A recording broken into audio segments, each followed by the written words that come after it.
we're going to talk about radiation, and we're going to connect that to something very important, something at the heart of all life on Earth, something at the heart of reality.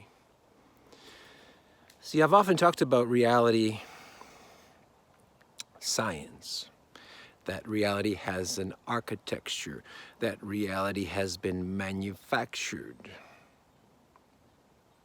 that the afterlife is more like a digital realm where we return to who we are. The higher self could be said to be digital. That's because the DNA exists in a biological form and a digital form. The higher self, the digital self, the digital realm, the afterlife.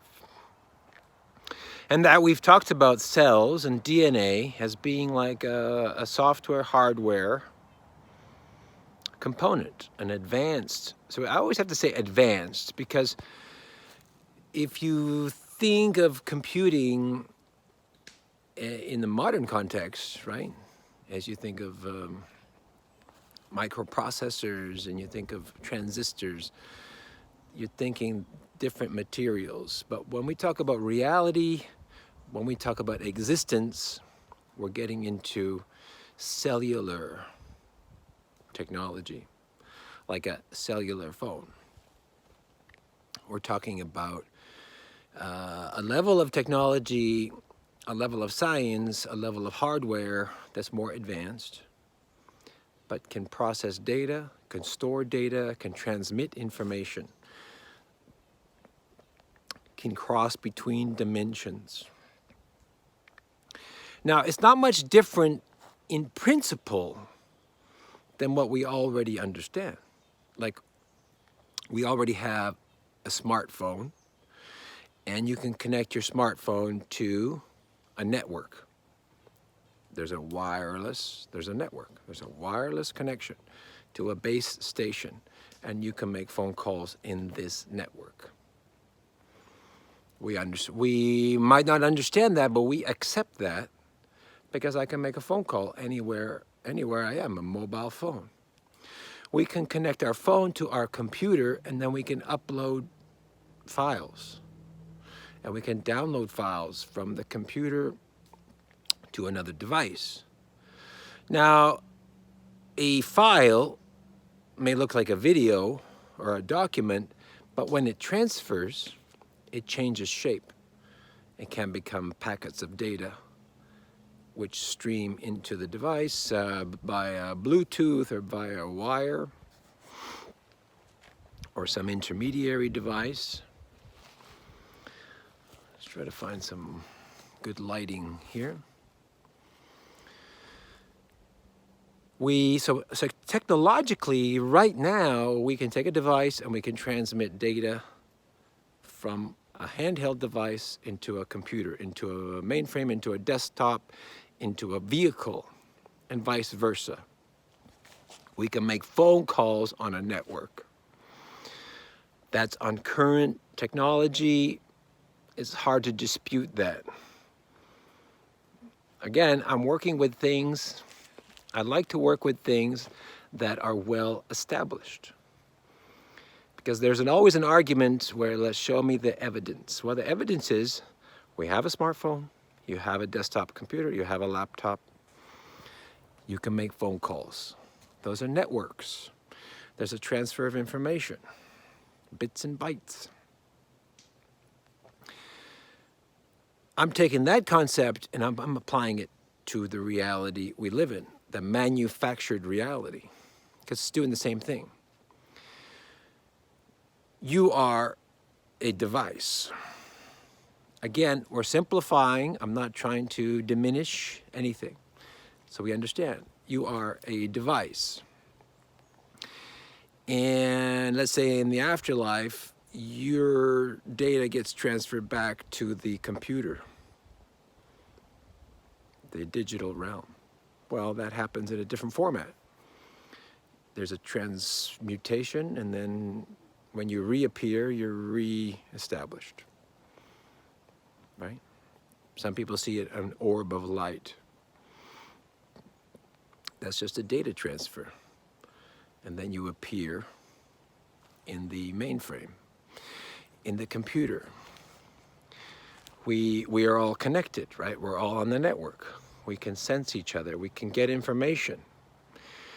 Well, when you ask for information, remember you ask, some people say, well, I'm psychic, so I ask for information, and after a couple of nights, I sleep on it, the information is downloaded.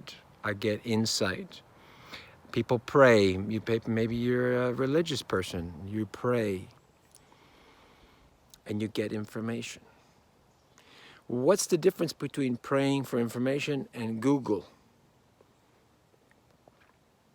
The only difference is Google is based on technical standards, and praying is imaginary. Or if there's a computer, if there's a network, if there's a Wi-Fi, and as a human being, an existential device, I can connect to that computer and get my prayers answered. You can make requests. People make requests from the Creator, from God.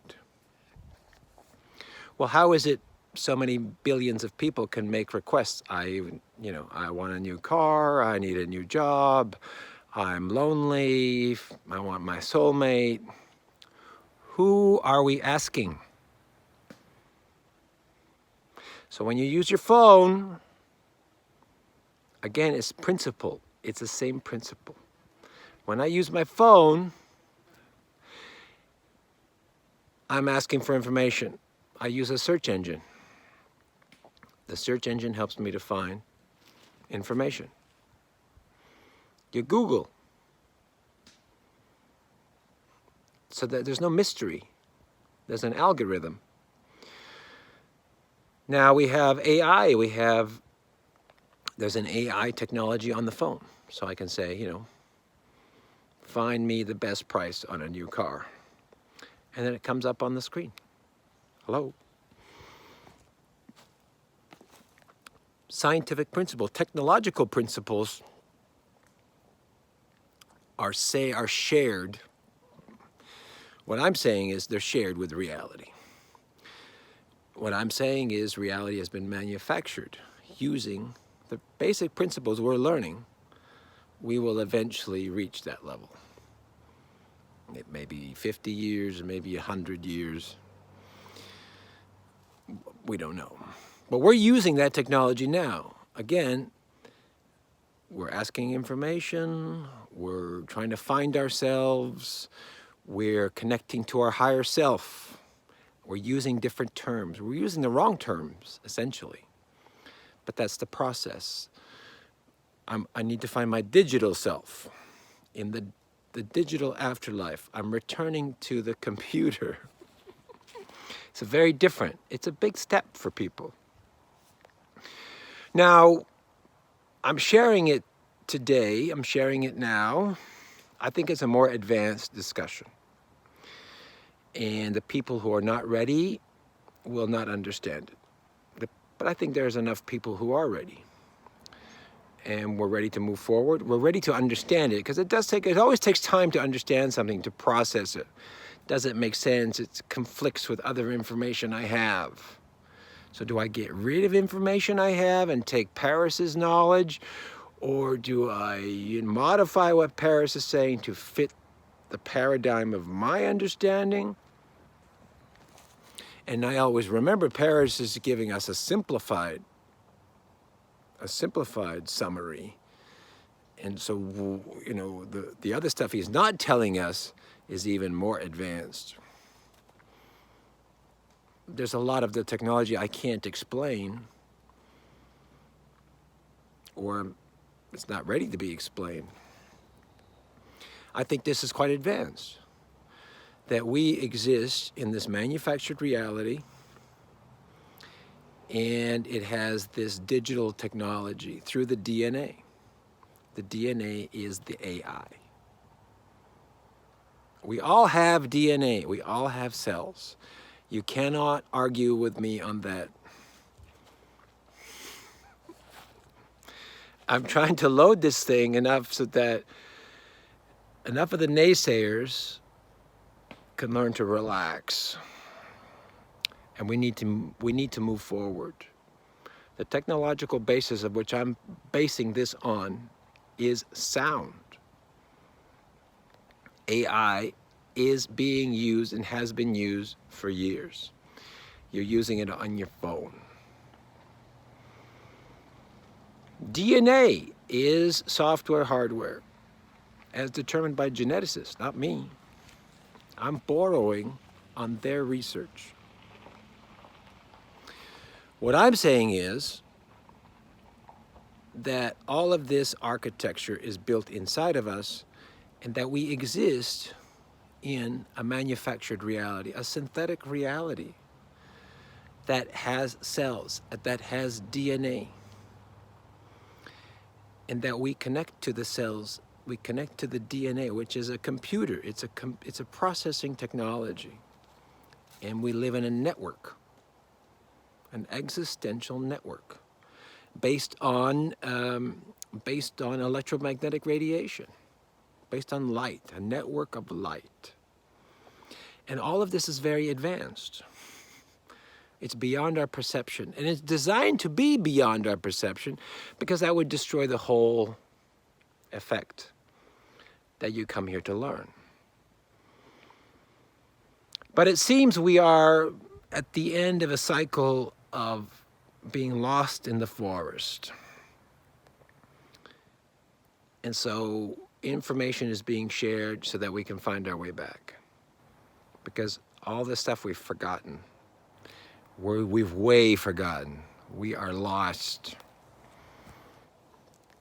Many people are they don't know what to make of spirituality.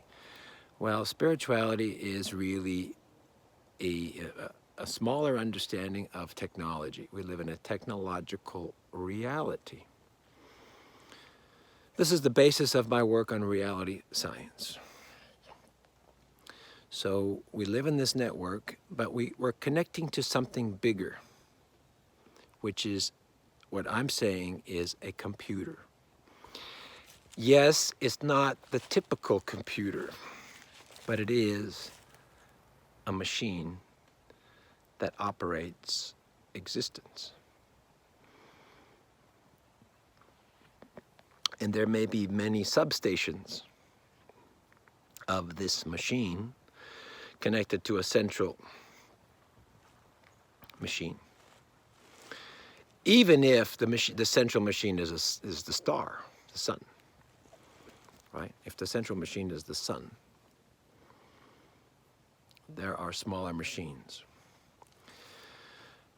Which brings me to the next level of the discussion. We're going to get more advanced. This is an advanced discussion. I don't expect everyone to understand it right away. But I think it's important to share this knowledge. Now we have all these computers, we have all this DNA, we have an afterlife.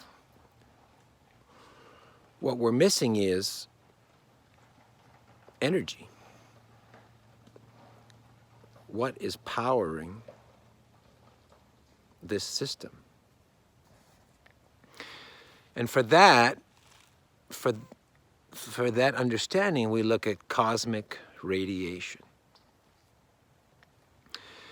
There is high energy radiation coming from the galaxy, the Milky Way, and outside the galaxy, extragalactic energy emitted from other stars, whether they're collapsing stars, whether they're just generating stars. And this high energy enters our solar system, as well as there's energy from the sun, our star. All of this is scientifically established. Astrophysics, that's well established. Cosmic radiation, cosmic rays, they hit the atmosphere. Now, when these high energy particles hit the atmosphere and collide with other particles, they generate more particles, right? New elements are formed, new variations of these elements are formed. Energy is released in the form of radiation. And this radiation bombards our planet. So cosmic radiation bombards our planet. This has been since the beginning of the planet. This has been since the formation of the planet. There's been radiation. Small amounts. We're not talking huge amounts. The sun is a massive amount of radiation. The sun emits radiation. But the atmosphere shields us from that, and it converts and changes particles in different forms, and then that showers down on the planet. So we are being showered down by radioactive elements. Now, what's interesting is that radiation is absorbed by the earth. The soil absorbs radioactive particles. The trees absorb radiation. Plants absorb radiation. We absorb radiation. Water and stilts in areas under the water absorb radiation. So what does that mean? What is Paris inferring? Paris playing now the nuclear specialist. I'm not really a nuclear specialist, but I'm just playing a nuclear specialist so that I can explain this. What it's saying is that soil is radioactive to a small degree. Plants are radioactive. Rocks are radioactive. Maybe even ice. Sand and food. The food you eat is radioactive. And that has been going on since the beginning of the creation of this planet. It's not new. It's not the end of the world. It is the basis of existence. Radiation. Radiation is energy, right? When radioactive particles collide, they release energy. Now we eat food. We eat plants and animals eat plants from the soil, and we eat the animal, and we eat the plants. So we are ingesting radioactive material. We have things like potassium. Potassium is a huge part of our livelihood. We have radioactive potassium in us, just through natural background radiation, environmental radiation. We have carbon, radioactive carbon. 23% of our body is carbon. Some of that is radioactive, right? Strontium, radium. We have a bunch of radioactive elements in our body in trace amounts. So there's no need to worry. Trace amounts, they've been there since you were born. They're going to be there for a long time. They are essential to the functioning of this reality. That's my argument. That's my understanding. So I emit radiation, gamma radiation. I am right now emitting gamma radiation. I'm releasing energy as gamma radiation. It's in my bones, it's in my organs, it's in my tissues. I'm a healthy person. I'm emitting the radioactive elements, right? alpha particles, beta particles. I'm emitting all that. As well as the trees around me, they're emitting radiation, background radiation. The soil I'm standing on is emitting radiation. But when I stand in nature, I feel good, right? So what do we do? So now we're establishing that radiation, radioactivity that we share with the earth, the planet. Air has radiation, radioactive particles, helium, oxygen. The sun is radioactive. We live in a radioactive world in trace amounts. That's the key. That is what powers this reality, is radiation. And why that's important is because what powers the system, the technological system, is radiation. Because the computers, the machines that run existence, are radioactive. They're like nuclear-powered machines existing on other dimensions. That's what's powering this radioactive reality that we exist in, that we are healthy in, that has been like this for 4.5 billion years. And, you know, through radioactive decay, small amounts of energy is released over a long period of time. Some elements are released quicker, some elements release, and the half-life can be millions of years, or billions of years. So through this process of radioactive decay, existence continues. And new particles are forming, there's new collisions, and energy is being charged up. Without this radiation, I think we would cease to exist. With too much radiation, we would cease to exist. There's a fine balance in this radioactive reality. But powering the technology is a nuclear-powered computer.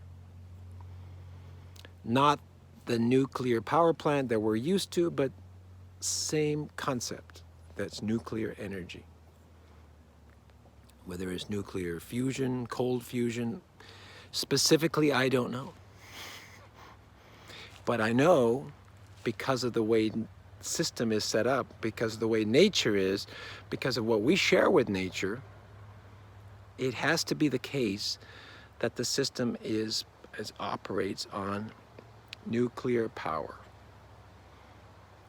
Maybe it's a form that we're not aware of, maybe it's a technology that's a little more advanced, but principally it's the same.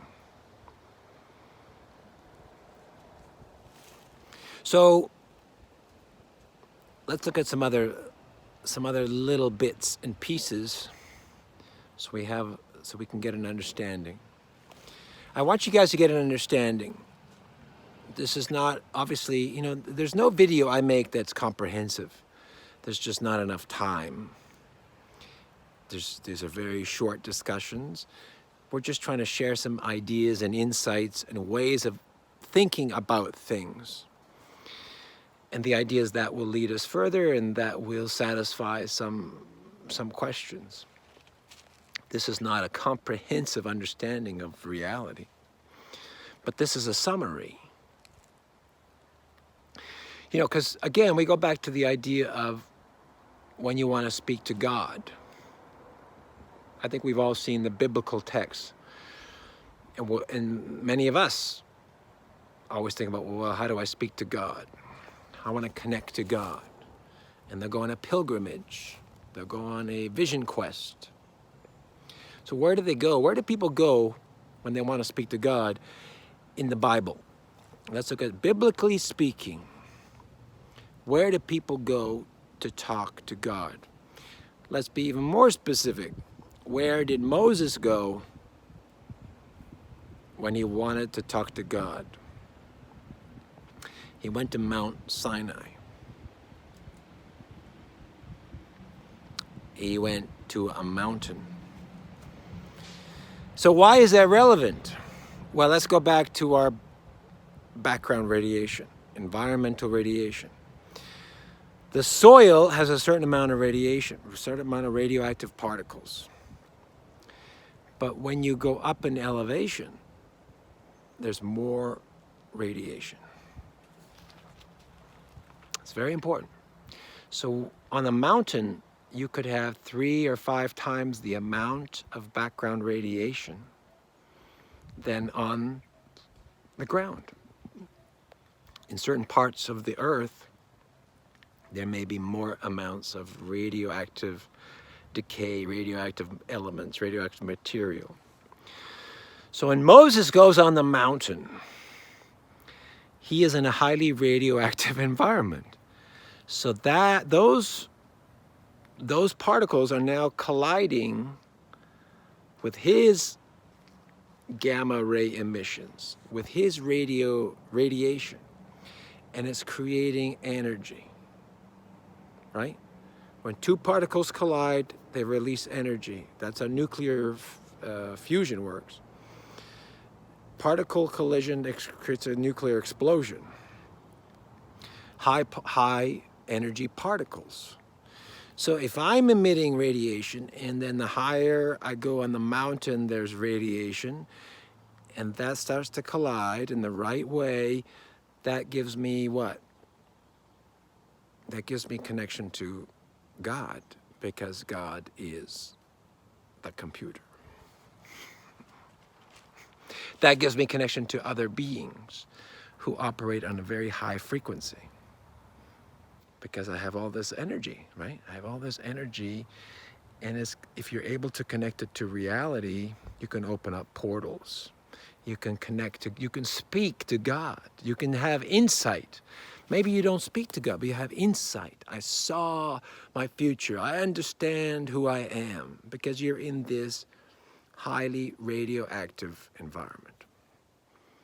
Again, we're talking about trace amounts, very small amounts of radiation, but that's all it takes. You know, you don't need to go out and radiate yourself. It's all there. So the people who want to speak to God, the wise people, the gurus, they go on the mountain. They're connected to this high energy. They're happier there, because they're releasing all this energy, and they're connecting with this, and they can handle it, and they feel good there. When you come down from the mountain, you're more grounded. The energy declines. It starts to recede, right? Right? Because all the radioactive emissions have now receded. By the same token, when you go to nature, when you're having issues, when you're dealing with things, you go walk in the park. It's more radiation. Trees are emitting radiation. The soil is radioactive, a lot more than the city. So I go into nature, and all of a sudden, I get insight, I have answers, I find solutions to my problems, I release my problems. And some people go, every day they go walk in nature, go walk the dog, because we're going into this radioactive environment, because that's the basis of reality. We are radioactive beings. That's the power. That's what powers the reality. That's what connects us to reality. But it's all very advanced, and it's not an accident, right? It's not an accident that we emit gamma radiation. That's not an accident. That's not, billions of years ago, there were no nuclear weapons. There's the sun. The earth is formed by interstellar elements, which are highly radioactive. There are cosmic radiation from the galaxies, from other stars, from interstellar explosions and collisions, and they reach our atmosphere and they hit us again. So you could have, a massive amount of cosmic radiation hitting us and could change the face of the earth. It could change our understanding. We could ascend, right? Solar activity could cause a week of heightened awareness. And then the sun declines and we return back to normal. All of this is happening and you can't see it. It's invisible. God is invisible. He's atomic powered. So this is my approach. This is my understanding. We live in this atomic powered reality. And we're built to move this around. And our DNA is fully connected on the technological side. But you have energy, you have a computer, it's either powered by electricity or something. This particular system is nuclear powered. We emit radiation, right? And sometimes you're having some people shine brighter than others. Some people burn out, right? Some people, they emit too much and there's a kind of a radiation leakage, and then they're depleted, and then they're on Skid Row. So it's a finely tuned machine, and you have to kind of be careful.